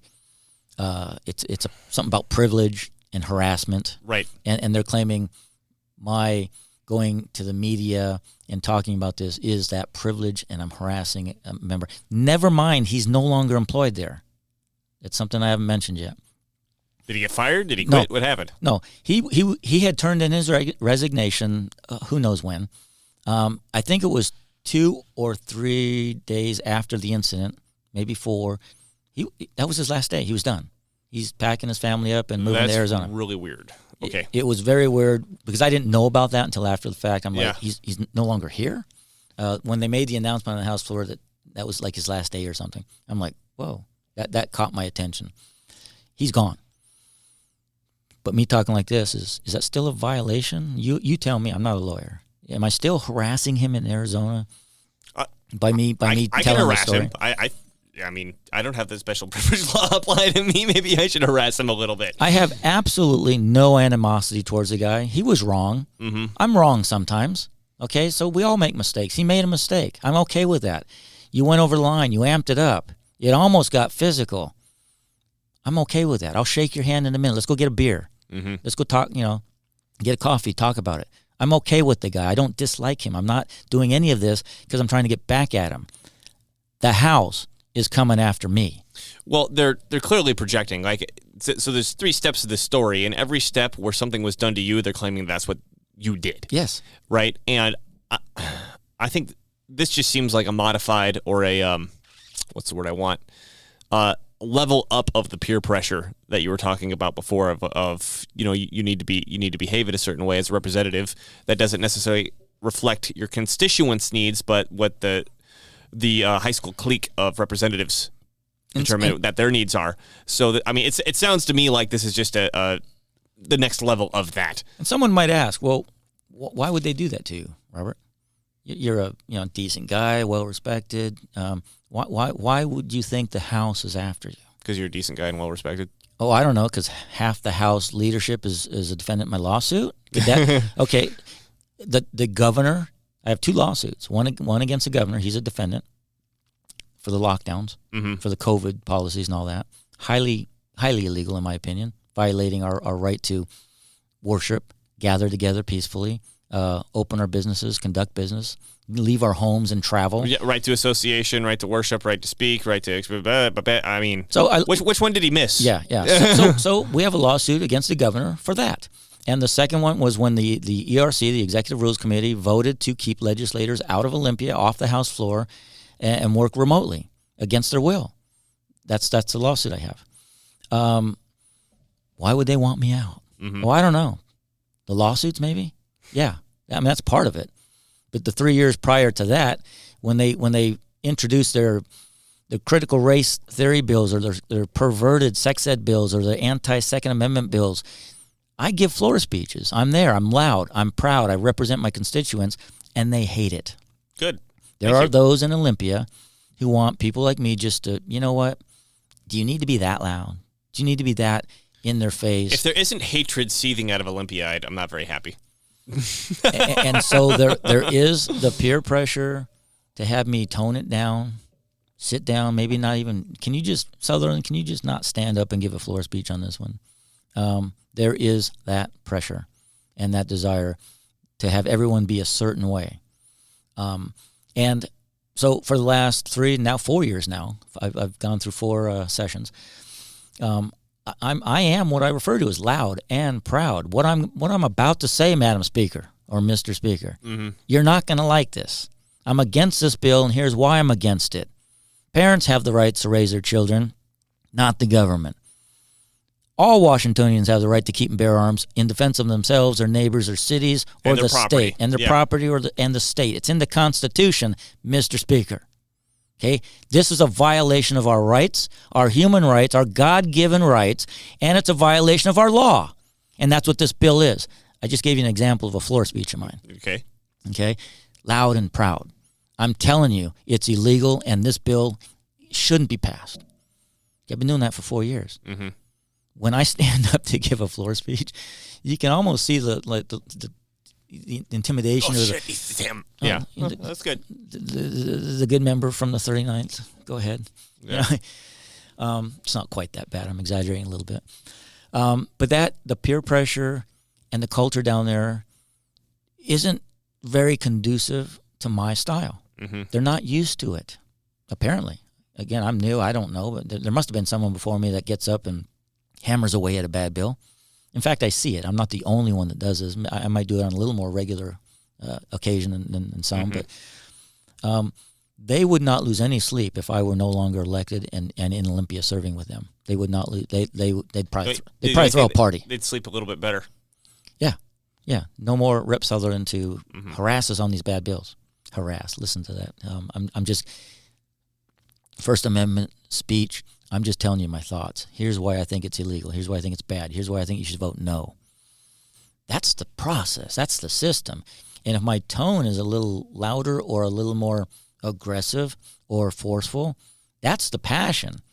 And I've told everybody that does question any that passion. I go, listen, I've got 157,000 people in my district, and they're way worse. They're way more mad than that. Yeah. Than what you see me in Olympia. They're ready to hang you guys. Okay? Yep. I have no rope. Okay? I'm not going to buy rope. I'm not going to Lowe's. I'm not. You're hearing words from me. And the passion, if you want to call it anger over a bad bill, whatever. Call it what you think it is. But that passion and anger is coming from my district, the 39th. From Lake Stevens up to Cedar Woolley, the eastern halves of Snohomish and Skagit counties. My voters and my constituents that I talk to on a nearly daily basis. I'm referred to as the people's representative because I truly spend time with them. I know the issues. I know their concerns. And because of that, they're flocking to me. I've never had this kind of support before. But I truly believe I'm a people's representative. That's how it's supposed to be. And I'm new at this, so I'm learning the job, but I'm learning to be a people's representative. I don't want to be groomed or trained in something else. This is how it works in Olympia, Robert. You come in, you do this, you follow, and you don't get up and you don't do what you do. Here's all the secret rules that you didn't know about before you got into this thing. Yeah. So I am doing the best job I can possibly do representing the people, their anger, their passion, their concerns with their kids, their property, their Second Amendment rights. I bring that passion and concern to Olympia. When the Democrats drop a bad bill that's violating even their constituents' rights, gun rights aren't Republican. All Washingtonians have a right to keep and bear arms. All Americans do. Americans. But re-emphasized by the Washingtonian Constitution, yes. They are violating their own constituents' God-given rights and property rights and the right to be able to raise your child the way you think is best, to let them go to an education facility that will teach them the best way for that child. Every child's different. One child might do great over here. Another one will do terrible, and you need to move them over here. Let the parents decide that. You know what? We're running a long time, but this is really fun, and I do have another question. So, speaking of parents, and speaking of the cliques in... Oh, the terrorists, you mean? Yes, those people. Yeah. Why does the GOP hate parents? Why does the GOP... Now, you're talking national, you're talking state? Let's leave it at Washington State. Well, I don't... I know you don't. You got me on that. You froze me on that one because I don't know that the GOP. Let me give you an example. So I know recently Brad Clippert was going to introduce a resolution to the House floor. I think he's in the House, right? Yes. A peer line, yeah. For making parents or it's not a law. You're not making the parents, but recognizing parents as the primary stakeholders in their children's upbringing. My understanding of the story goes like this, is that the attorney for the state GOP said, you can't introduce that because that goes against too many current policies within the state. And they didn't make him water it down because he could have done it anyway, but convinced him to water it down. Now, my response to that would have been, yeah, that's the whole point, right? I know it goes against the current policies, and we don't like those policies. And we're trying to change them. That's why I'm introducing legislation. Right. Or here's one that you can confirm or deny this. Was there a bill brought forward to make WASDA membership optional? You know what I'm referring to with WASDA? The Washington... Remind your audience. Yes, thank you. Washington State School... WSSD, School Directors Association, I believe it is. But basically, it's the Leviathan organ that forces all the school boards throughout the state onto the same path, which is the CRT, the sex ed, and the diversity, equity, inclusion stuff. Forces them into it. The state law right now requires all school board members in the state to be members of WASDA, and apparently the Republican leadership shot down the idea of making that optional. Yeah, and so that's an example of a fairly complicated situation. Yeah. I am familiar. You are reminding me of something like that did go on, but I'm going to be the worst one to get into details on that. Okay. Because I don't remember, or I may never have known all the facts to begin with. But when we're in session, it's fast paced. Yeah. And so that would have been Rep. Clippard working on his bill. I'm over here working on my election integrity stuff. Got it. We have different. He's working on that, I'm working on this, and we all as a team come together with hopefully a bunch of good legislation. Mm-hmm. And so I am unfamiliar with that. I did hear of that, but again, I don't know the details, so I'm going to decline on that one just because I don't know. But let me answer your first. Yeah, well, why does the GOP hate parents? They don't. Okay. We're very good parents. I don't know of a member. And when I say GOP, I mean the GOP leadership within the state. That's who I'm referring to. Yeah, and that would require me to know if they're good parents. Okay. No, we're all good-hearted, hard-working individuals. We come from different parts of the state. We all, obviously, we love our children. We love our grandchildren. We love our neighbors' children. The people I work with, Olympia, they're all good and decent people for the most part. They're imperfect just like I am. So we do have our little squabbles from time to time. I've seen them. I've been part of them. That's that. It's like a family down there. You lock 41 people in a room and you start talking politics, right? Sometimes the fireworks go off. Right. Yeah, okay, so we're imperfect, all of us, but we, for the most part, like each other, respect each other. We're all good and decent people doing the best we can for Washingtonians. And I'll say the same on the Democrat side. I don't know of anyone that wants to hurt children or wants to hurt the state. It's just some policies do. And we disagree on policies and politics. But the GOP loves children, okay? Is there anything that we didn't talk about that you wanted to talk about before we ended? That's a good question. So we talked about my primary opponent. We talked about the incident with the sergeant at arms, parents and kids. Election integrity. Yeah, that's a big one. I think we're good. We spent a couple hours talking. Yeah, hour and a half. I think we're somewhere around there. Yeah. So we can do it again. Yeah, you're more than welcome to come back. Another important topic. Bring me back, and we'll have a discussion on that too. Awesome.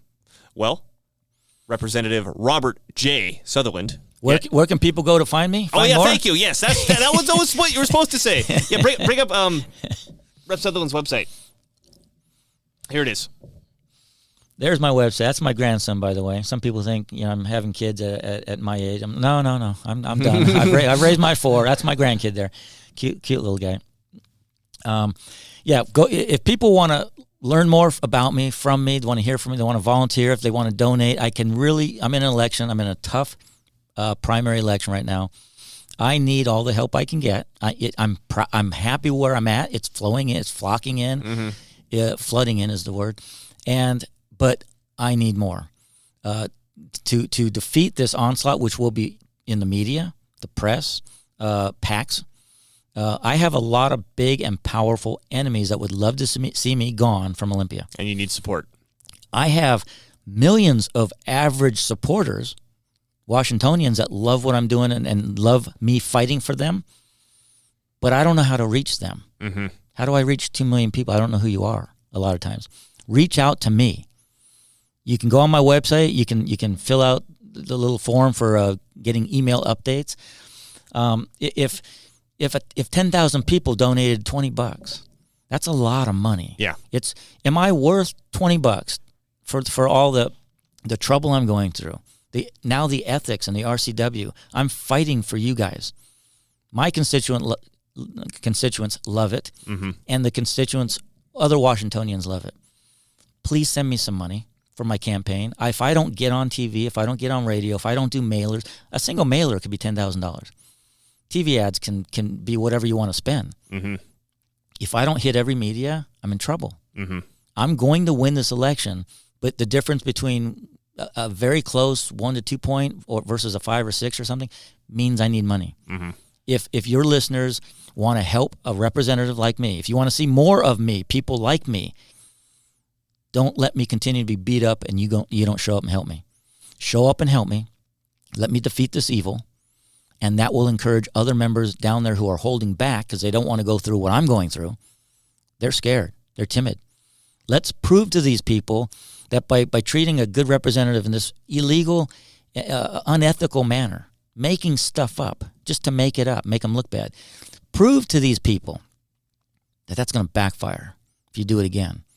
If people will send me some money for my reelection campaign and I had all the money I need, if I had all the money I need from this program, let's say it floods in and I've got $100,000 and I'm good to get on TV and radio and my flyers and my mailers and everything, that sends a message down there that tactic doesn't work. And it may help encourage other representatives to stand up and be a little louder and a little prouder and fight the issues as hard as I am. Don't get me wrong, some are. I'm not the only one down there. There are good reps down there. But it might help encourage others who are a little gun shy, if you will. So go onto my website, hit that donation button. Sutherland4rep.com, and that's the number 4, correct? Correct. Sutherland4rep.com. Donation button. You can donate as little as you want. Max donation, I guess I should say that. Max donation right now is $2,000 for an individual, $4,000 for a couple. Mm-hmm. And if you have a small business, that business can also donate $2,000. So don't go over that. I know you guys want to send me $10,000 checks all day long, but you can't. They will charge me with a crime. Yeah. So yeah, keep it to $2,000 max. If you only have $10 or $20, a whole bunch of people sending in $20, $50, $100 is a lot of money for me.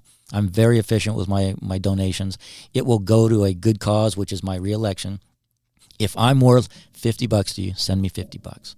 If you like seeing reps like me fighting the good fight for you and your family and your kids, send me $50. Send me $100. Send me whatever you can. I do not want your grocery money. I don't want your gasoline money. Okay? I don't want you to send me any money if you're struggling, if you're living paycheck to paycheck. I don't want a dime from you. But there are those who are doing okay and can send me a little bit of money if you want to see me remain in Olympia. So reach out, send me a message. Send me a donation. Help me fight this fight. This is a fight between evil and good. I'm on the side of good. I'm fighting for you. I can use your help. Send me $50. Send me $100 if you have it. Thank you. Awesome. Well, Representative Robert J. Sutherland, thank you again for taking the time to come in the studio. And this has been Dylan Moore with IRETA TV, which you could find at ireta.tv. And if you want to follow us at any video hosting website or social media, you can go to the website, and right at the top, you'll see the lists of everywhere we share our stuff, although we have been kicked off of YouTube. I don't know if you heard about that. Too much wrong think going on here. So don't look for us there. But anywhere else, ireta.tv, you can find the list. So thank you for watching, and we'll see you next time.